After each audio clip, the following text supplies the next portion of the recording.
Noradrenaline, also known as norepinephrine, is a powerful drug used in emergencies within critical care.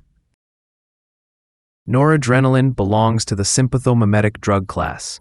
It's a potent catecholamine and vasopressor helping in shock management. Noradrenaline primarily stimulates alpha-adrenergic receptors with minimal beta effects. Alpha-1 receptors cause vasoconstriction, increased blood pressure. Minimal beta-1 effects, slight increase in heart rate and cardiac output. Noradrenaline is mainly used in conditions requiring blood pressure support. 1. Septic shock, first-line vasopressor. 2. Cardiogenic shock to maintain perfusion.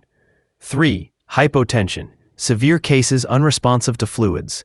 4. Neurogenic shock, used to stabilize BP. Noradrenaline is given as a continuous IV infusion due to its short half-life. 1. Shock management, 2 to 30 milligrams per minute IV infusion, titrated based on BP. 2. Dilution, mixed in 5% dextrose or normal saline. 3. Not given IM or subcutaneous due to risk of tissue necrosis. Common side effects of noradrenaline include 1. Hypertension and reflex bradycardia. 2. Arrhythmias. 3. Decreased blood flow to extremities, cold, pale limbs. 4. Tissue necrosis if extravasated.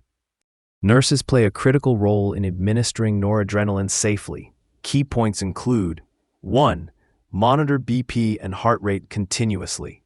2. Use a central line to prevent tissue damage. 3. Assess for signs of extravasation. Use phentolamine if needed. 4. Never stop abruptly to prevent sudden hypotension. Noradrenaline is a vital drug in emergency care, especially for shock management. For more nursing and medical content, subscribe to my YouTube channel, MV Nursing Desk.